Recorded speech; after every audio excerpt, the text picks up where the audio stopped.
இங்கே பாருமா, நீ கபடியில் இந்தியாவுக்கே நீ விளையாடிருக்கலாமா, ஆனால் அதையும் நீ சொல்லி தரமா எனக்கே தெரியுது. இங்கே பாரு, இதெல்லாம் போய் கவர்மெண்ட்ட சொல்லி ஸ்பான்சர்ஷிப் வாங்கி உன்னை பஞ்சாப் ட்ரைனிங்லாம் அனுப்ப முடியாதுமா. நீங்கள் ஸ்பான்சர்ஷிப் கொடுக்கலனா கூட பரவாயில்ல சார். அட்லீஸ்ட் ஒரு லெட்டர் கொடுத்தீங்கன்னா நான் வெளியே வேறு ஏதாவது கம்பெனியில் ட்ரை பண்ணுவேன். கொஞ்சம் ட்ரை பண்ணுங்கள் சார். நான் 3 வாட்டி நேஷ்னல்ஸ் விளாண்டுருக்கேன், டிஸ்ட்ரிக்ட்டும் ஆடி இருக்கேன். பஞ்சாப் ட்ரைனிங் மட்டும் நான் கம்ப்ளீட் பண்ணிட்டு வந்துட்டேன்னா இந்தியாவுக்கு விளையாண்டு கண்டிப்பாக பெருமை சேர்ப்பேன் சார். அம்மா, நம்ம ஊர் பசங்கள்கிட்ட போய் 10 கபடி பிளேயரோட நேம் சொல்லுங்க, ஒருத்தனுக்கு தெரியாது.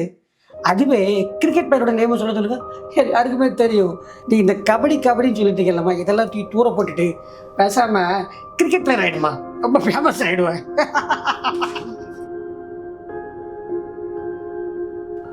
சார் வாங்க சார், வாங்க.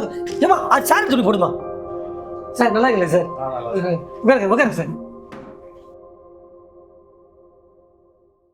சார், அந்த லாஸ்ட் டைம் அந்த நேபாள் மேட்ச் பார்த்தேன் sir, excellent performance sir. Thank you sir. Sir, நீங்கள் நம்ம இந்தியன் டீமில் அது ஜாயின் பண்ணு சார். ஆக்சுவலாக அதை எல்லாத்தையும் எதிர்பார்ப்பேன் சார். சொல்லுங்கள் சார்.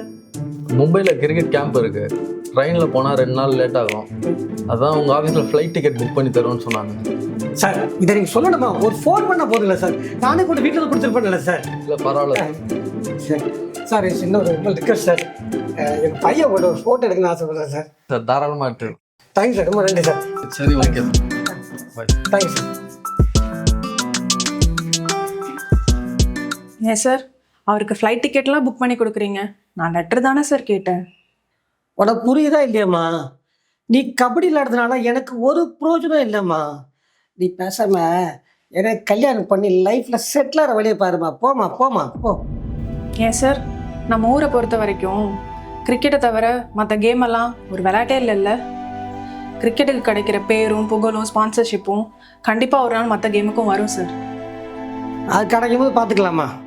நம்ம ஊரில் கிரிக்கெட்டுக்கு கிடைக்கிற மீடியா கவரேஜ் எப்போ மற்ற கேம்ஸ்க்கும் கிடைக்குதோ அன்னைக்கு தான் சார் இந்த ஏற்றத்தாழ்வுலாம் மாறும்.